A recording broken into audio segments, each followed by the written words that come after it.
When you enter into a consumer contract, I mean, especially something as fundamental as renting a home, you you really expect things to be fair, Yeah, right? absolutely. You expect a level playing field. And if that relationship just collapses, if the agent or the landlord starts, well, abusing their position, you expect there to be a safety net, a final layer of protection. hmm That's what the ombudsman is supposed to be, the impartial referee, settling the score when things go wrong. Exactly. But what happens, and this is something you, our listener, must be asking, Hmm. what happens when that supposed watchdog starts acting less like a neutral party and more like, well, a guard dog, protecting the very companies who actually fund its existence? And that right there is the huge structural failure we're digging into today. It's catastrophic, potentially. Yeah. This deep dive is focusing on a really detailed legal challenge. And it's not just against the letting agent. It's against the property ombudsman itself, TPO, Hmm. here in the UK lettings industry. Our sources are, look, they're dense, no doubt about it, but they are devastating. A whole stack of correspondence basically documenting TPO's alleged systemic failure. How it seems they fail to operate within their own rules, even within mandatory legal criteria. And this all spins out of a case against the letting agent, Countrywide Residential Lettings, right, trading as Bridgefords. That's where it started, yes. Hmm. But the core story, it escalated fast. It went from agent misconduct, which was bad enough, to what looks like procedural manipulation by TPO staff at every single level. Wow. We're looking at evidence suggesting TPO might have intentionally failed in its statutory duty, the duty the government gave it. So our mission today is to cut through all this complexity, the legal jargon, the bureaucracy. Exactly. We need to analyze just how bad the agent's alleged deceit was. Hmm. Then really dissect TPO's shocking procedural responses, which, frankly, look designed to speed things up, but at the cost of being fair. Speed over fairness. Seems like it. And crucially, we need to assess the evidence, and it looks pretty overwhelming that TPO's actions breach the absolute minimum legal conditions required for it to even keep its government approval. So we're essentially asking if they should even be allowed to operate. That's the end point, yes. We're uncovering how a conflict of interest, one that's just baked right into the system, can potentially make consumer protection almost meaningless. Okay. Let's unpack this journey then. Because understanding why the complainant went to TPO in the first place, the agent's alleged failures, that's essential context for how serious TPO's response or lack of response really is. Right. So before the tenant even got to TPO, they'd already put together this really comprehensive case. It alleged long-term, seemingly deliberate failures by Countrywide Residential Lettings, CR, let's call them, operating under that Bridgeford's brand name. And this wasn't just like a small mistake, a bit of admin gone wrong. Oh, not at all. The sources we have document at least 53 specific violations. 53. Breaches of the TPO code of practice that agents must follow. 53, that's staggering. It is. And the complainant didn't just list them as isolated errors. No, they framed it very clearly as a demonstrable pattern of systemic misconduct. 53 violations of their own code. That sounds like a fundamental breakdown operationally. So what were some of the really key examples, the things that pushed the complainant to say, right, I need outside help here? Well, a lot of it centers on transparency or the lack of it, sticking to the contract. Yeah. And interestingly, a clear financial motive for delay. Okay, financial motive. Tell me more. The starkest example probably is the tenant's deposit. Clause 9.9 in the tenancy agreement was absolutely crystal clear. Within 10 days of the keys being returned, and that happened back in June 2024, the agent or the landlord must tell the tenant about any proposed deductions or, if there are none, return the full deposit. 10 days. Explicitly written in the contract they both signed. Simple enough. Did the agent meet that deadline? Not even close. The notification about deductions, it wasn't sent until October 26, 2024. October. So June to October. That's more than 4 months late. Exactly, 4 months. And this is where the alleged deliberate misconduct really kicks in. Because when the tenant challenged them on this blatant breach of the contract, the agent's staff, including senior people, like a regional director, they didn't just apologize. They doubled down. They tried to essentially make up a defense. Wait, fabricated a defense. How on earth did they try to justify holding onto a protected deposit for 4 months when the contract said 10 days? Well, we have an email dated November 29th, 2024 from someone called at Countrywide. He claimed that, okay, yes, the contract said 10 days, but, he argued, it also allows for a reasonable period of review and assessment. Does it? Did the contract actually say that? Absolutely not. That's the key point. The allegation is that multiple countrywide staff, right up to management, falsely claimed the contract included this reasonable period language that just isn't there. It directly contradicts the explicit 10-day deadline in Clause 9.9. So they effectively tried to rewrite the contract after the fact to cover their failure. That's precisely the allegation. It's not just sloppy admin. It's presented as contractual dishonesty, coming from management level to justify a delay. And you mentioned a financial motive earlier. That seems really crucial here. It is. The complainant specifically highlighted this. Countrywide, as part of this massive Connells group, they profit directly from these delays. Oh. They collect interest on the huge pot of tenant deposits they hold. The longer they hang on to that money across all their tenancies, the bigger the financial gain for the group. Oh, okay. So there's a built-in incentive not to be quick about returning deposits. Exactly. The structural incentive is actually to find excuses, or maybe even, as alleged here, fabricate clauses to delay returning tenants' money.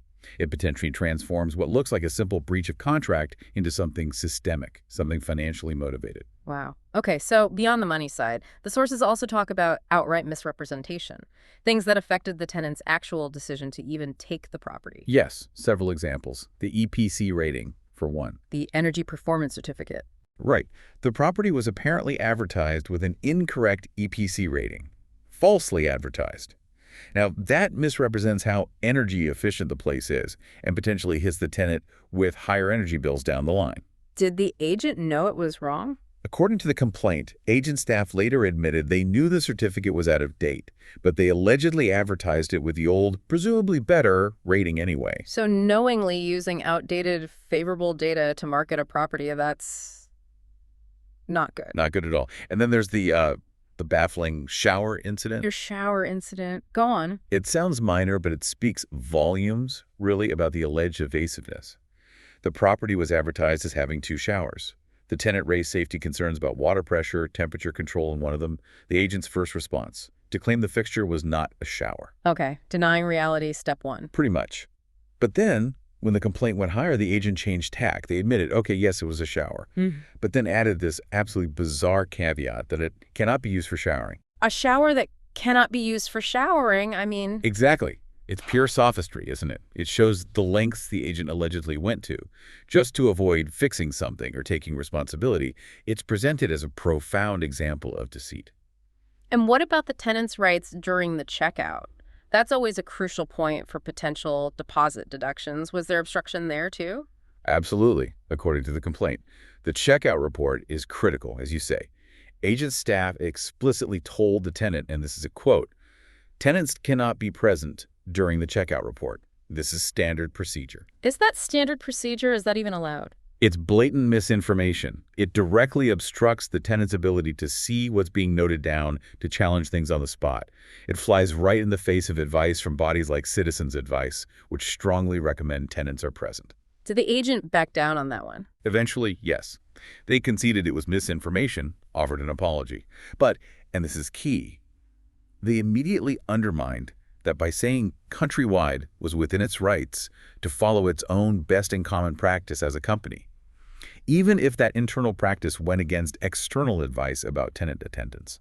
So their internal policy allegedly was to block tenant oversight regardless of best practice. That's how it appears, yes.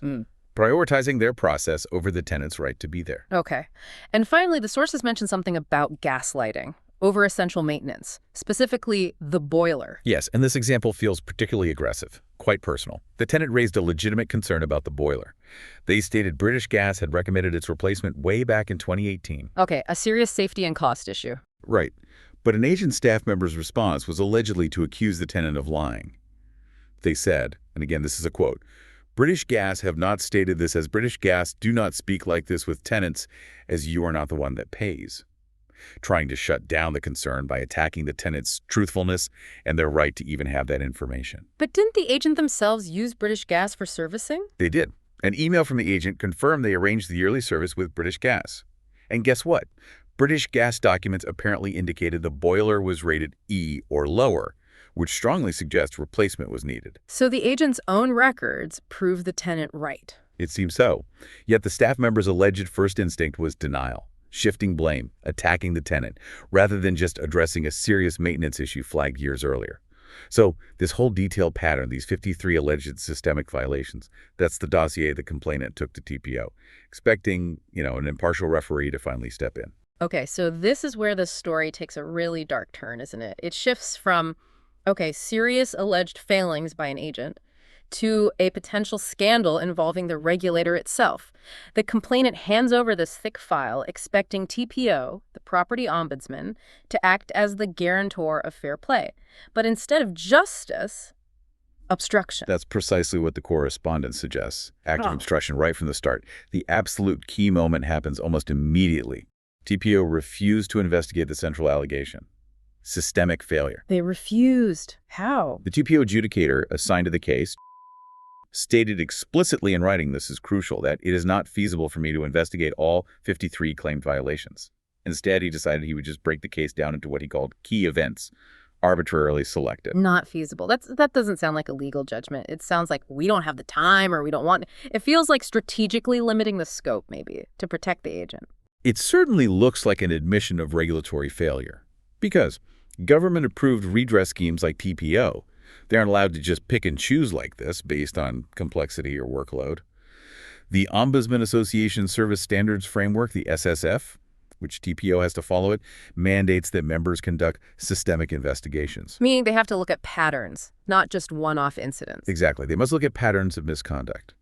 If TPO refuses to investigate systemic issues, the root cause, the reason those 53 things happen, it never gets addressed. The agent isn't required to actually change their fundamental business practices. And the actual rules for TPO's existence, the conditions for approval, the CFA, they mention this too. Directly. The CFA is basically the rule book from the Secretary of State that TPO must obey to legally operate.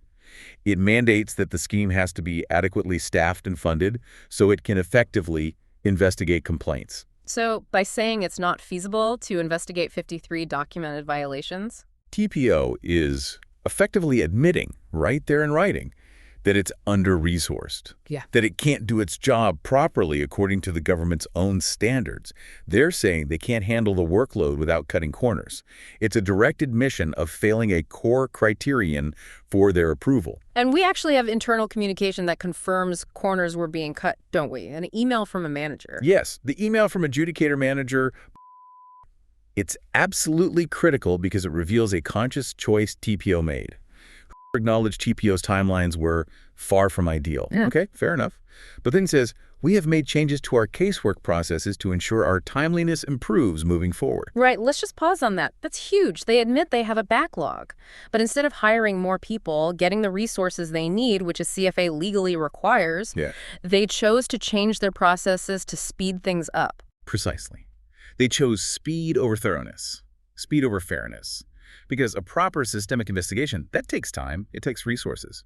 By changing the processes to hit timeliness targets, they inherently have to limit the depth of the investigation. So the decision prioritizes their internal performance metrics, how fast they close cases over the actual legal requirement to do a full, fair, and effective job for the consumer, which ultimately protects the agent from facing the music for those alleged 53 failures. That's the unavoidable implication, yes. It prioritizes efficiency metrics over justice. And this wasn't just about limiting the scope. This procedural manipulation, as you call it, extended to how evidence was handled, creating a kind of catch-22. Yes, an utterly unfair one. The adjudicator set up a process that actively stopped a fair exchange of information.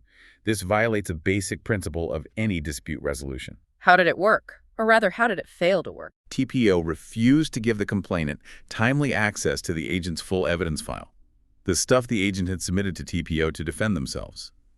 At the same time, TPO was running some kind of pilot scheme which limited the evidence the complainant could even submit up front. So wait, the complainant is being asked to respond to the adjudicator's initial findings, his proposed resolution, and decide whether to accept or decline it, without actually seeing all the arguments or evidence the agent gave to TPO. That is exactly what the correspondence alleges happened. The adjudicator insisted again, in writing, that even if the complainant made a subject access request, a SAR, to get the agent's file, it will not halt the deadline to accept or decline my review. That's impossible. They're being forced to make a binding decision completely in the dark. Accept a potentially flawed decision based on unseen evidence, or decline it blindly and maybe lose their right to any remedy. It put the complainant in an absolutely impossible position. It looks like TPO actively running down the clock, using their own deadlines to deny the complainant basic procedural fairness. And does this hold up? No. It appears to be a clear violation of the statutory framework. The Alternative Dispute Resolution for Consumer Disputes Regulations, 2015, the ADR regs, they mandate a free exchange of information. They give parties the right to see the arguments the other side has put forward. Which TPO blocked here?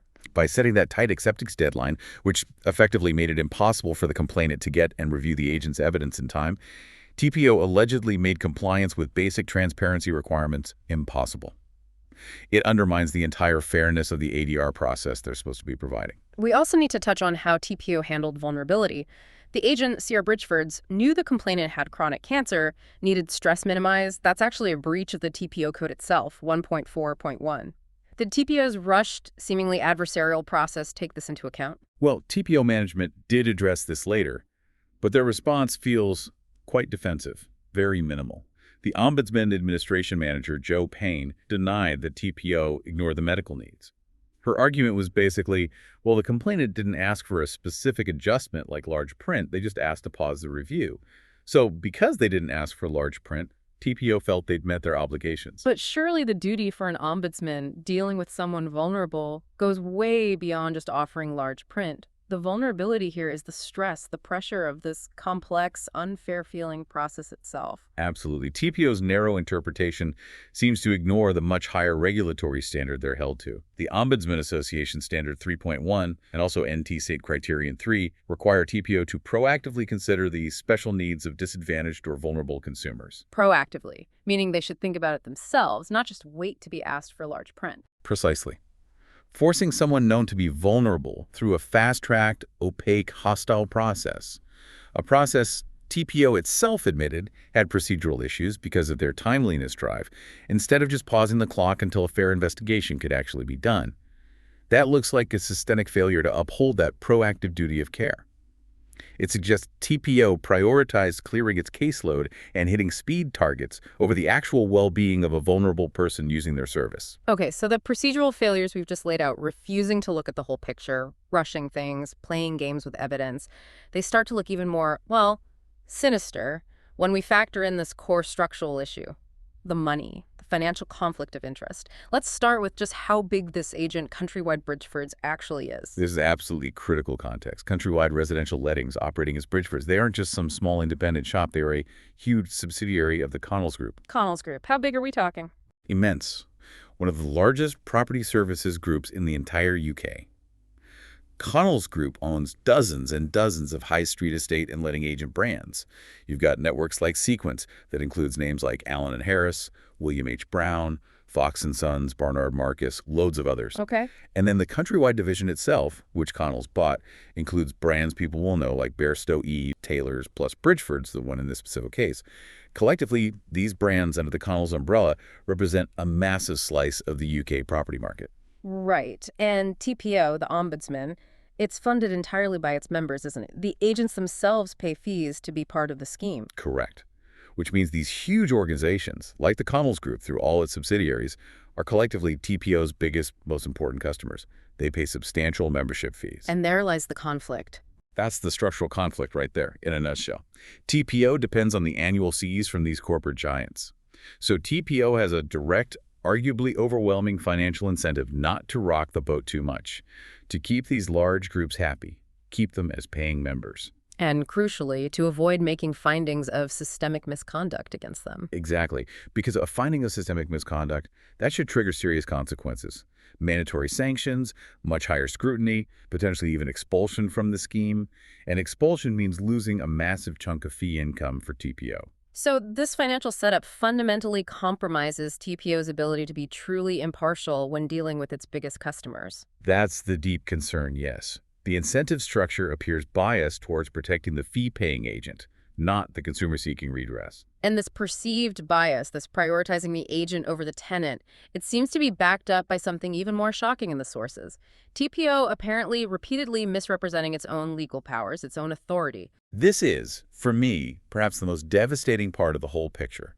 TPO staff, and we're talking across multiple levels of seniority, repeatedly told the complainant that TPO simply cannot properly punish agents, even for really bad behavior. Okay, specifically, what did they claim TPO couldn't do? Well, we see it from a resolution officer, from the adjudicator manager, and even from the Ombudsman administration manager, Joe Payne. They all consistently stated, in various ways, the TPO does not have the authority to impose fines or sanctions, or to punish a business. So they're saying they can't fine agents. Yes. Ross Popa, for example, stated quite clearly, "I cannot fine or punish a business if they have been dishonest or abused their power." They consistently frame TPO's role as being purely about compensation, just putting the consumer back in the financial spot they would have been in if the mistakes hadn't happened. Which usually means a pretty small payout, right? A few £100s maybe? Yeah. Not forcing the agent to fundamentally change? Exactly. It's presented as a minor compensatory fix, not a regulatory intervention. This effectively removes any real deterrent for bad behavior. If an agent knows the worst that can happen is a small payout managed by TPO, why would they invest in fixing systemic problems? So TPO is telling people lodging complaints, look, the best you can hope for is a bit of compensation. We can't actually punish the agent or make them change. Takes all the teeth out of the scheme. It completely neuters the scheme as a regulator. But here's the absolute kicker, the legal contradiction. This claim by TPO staff. It is factually, legally incorrect.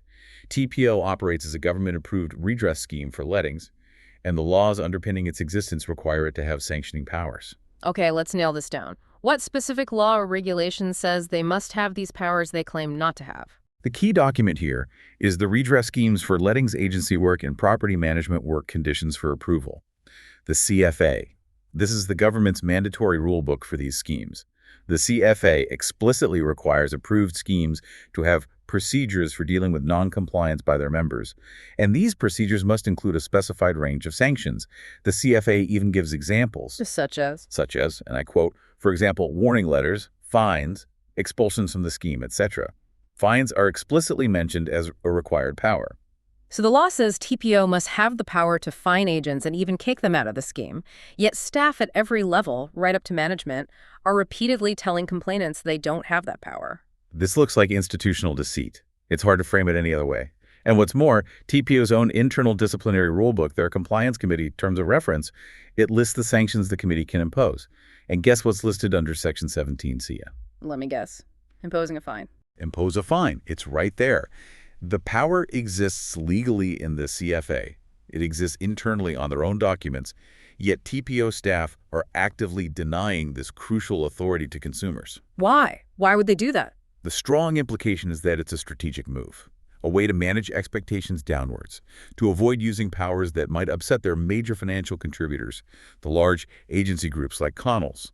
It protects the agents from real accountability. The legal requirement is undeniable. TPO staff just seem to be misrepresenting its existence. And on top of denying their powers, Joe Payne also tried to downplay TPO's entire status, didn't she? Saying TPO doesn't have powers incumbent on public bodies, calling it just a free resolution service set up as an alternative to the courts. Yes, that's another part of this pattern of minimizing TPO's role. It completely downplays the statutory nature of the scheme. TPO isn't just some optional mediation service. It's a statutory-backed body. Agents are legally required to be members. So why pretend otherwise? Again, it serves to lower the complainant's expectations. If you think TPO is just a voluntary alternative, you don't expect it to have real teeth, real regulatory power. It helps transform TPO in the consumer's mind from a potential regulator into just a weak compensatory mechanism. It manages expectations down to almost nothing. So let's recap where the complainant is at this point. They've faced alleged systemic misconduct from the agent. They've gone to TPO, the official body, and faced procedural obstruction, the denial of TPO's actual legal powers, and this impossible evidence catch-22. Logically, the next step would be to complain about TPO itself, right? About its own administrative failures. Exactly. They tried to use TPO's own internal complaints process to address the failures within TPO. And what happened? That route was allegedly blocked too, right at the managerial level. Blocked. How did TPO stop a complaint about its own service? The TPO manager, Joe Payne again, concluded that the very serious concerns the complainant raised concerned specifically about TPO, failing to follow statutory law on transparency, fairness, its duty to investigate systemically, and its denial of sanctioning powers, She concluded these concerns did not fall within the remit of the service complaint process. Wait a minute. A complaint about TPO failing to follow the law that governs it doesn't fall within the remit of TPO's service complaint process? How is that possible? It seems designed to be impossible. She also stated she would not respond to concerns about internal operational matters such as our allocation processes. Remember the not feasible argument for not investigating the 53 points. That's an operational matter. She's saying you can't even complain about that. So TPO has designed its own complaints system to specifically exclude complaints about its failure to comply with the law and its own operational failings. That just closes the loop entirely. It's a fortress. It creates a perfectly self-protective cycle. TPO refuses to properly investigate the agent's alleged misconduct, as we saw in Section 2. Then, when the complainant tries to complain about that failure, TPO refuses to allow the complaint against itself to proceed. Wow. And the adjudicator manager seemed to compound this. He imposed a really aggressive 7-day deadline for the complainant to accept the flawed outcome of the original agent investigation, the one based on key events only. So effectively forcing compliance with a flawed process while simultaneously blocking the service complaint that questioned the very legality and fairness of that process. It's Kafkaesque. And the sources mentioned an independent reviewer. Was that route any more successful? Well, the Stage 3 service complaint did eventually reach the independent reviewer. That's the final internal step. But incredibly, the outcome reported in the sources is that the independent reviewer essentially sent the complaint back to TPO, specifically back to Joe Payne for dismissal. So even the supposedly independent stage bounced it back to the very person who blocked it earlier. That's what the evidence suggests. It just reinforces how incredibly difficult it is to get any kind of objective review once the system seems set on protecting itself. So where does this leave us? The conclusion seems unavoidable. The evidence points overwhelmingly towards the conclusion of, frankly, willful non-compliance by TPO. They were presented with the facts. The CFA law mandates sanctioning power. The SSF standards mandate systemic investigations. Their response wasn't to correct course. It appears they doubled down. They defended the flaws. Yes. They instituted and then defended procedures, like that evidence catch-22, like the incredibly restrictive service complaint remit that systematically blocked complainants from getting the remedies the law intends. It looks like TPO knows it's allegedly violating legal requirements and has actively put procedures in place to shield itself from accountability.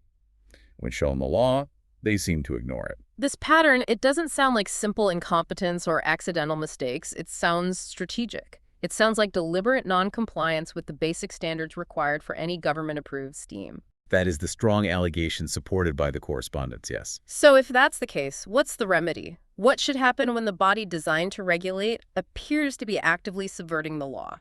Given the systemic nature of these alleged failures and the apparent intentionality behind the procedural manipulation and misrepresentation of powers, the only remedy that seems proportional to this level of alleged failure is the revocation of TPO's government approval to operate as a redress scheme. Revocation. Kicking them out entirely. If an organization, mandated by the government, refuses to meet the minimum level of compliance required by the law that created it, then yes, it's not fit for purpose.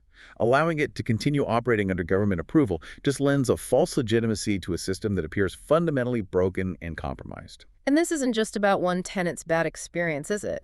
This potentially affects every single private renter in the UK.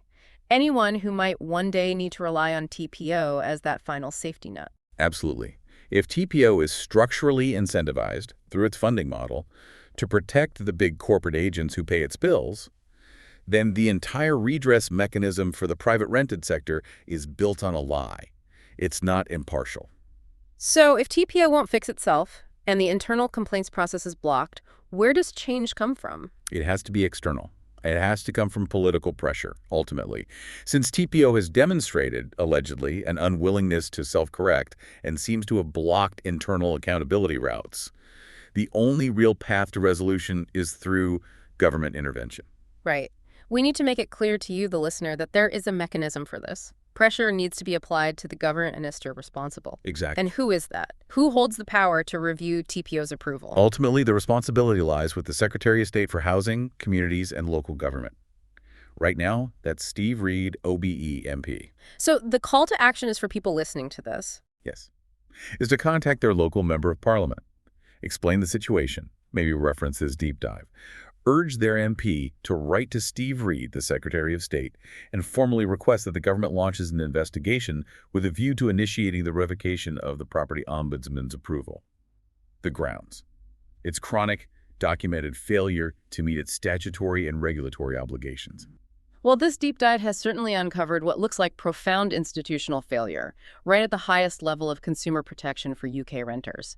Just to quickly recap some of those truly shocking procedural flaws we've discussed, we started with the agent, countrywide residential lettings Bridgefords, allegedly making up contract terms to justify holding onto a deposit for months, part of a staggering 53 documented violations against their own code of practice. And then TPO, the supposed watchdog, refused point-blank to investigate this systemic failure. They claimed it just wasn't feasible, which is basically them admitting they don't meet the mandatory staffing and funding requirements set by the government for their approval, a huge admission. And perhaps most critically, we heard how TPO staff, right up to senior management, repeatedly and incorrectly denied they even have the legal power to impose fines or sanctions on agents. Despite the law, the CFA explicitly requiring them to have that power, and despite it being listed in TPO's own internal rulebook, this strategic denial effectively shields the big corporate agents, like the massive Connells Group who fund TPO, from any meaningful regulatory consequences. And when the complainant tried to challenge all these procedural violations through TPO's own service complaint system, TPO management allegedly blocked it,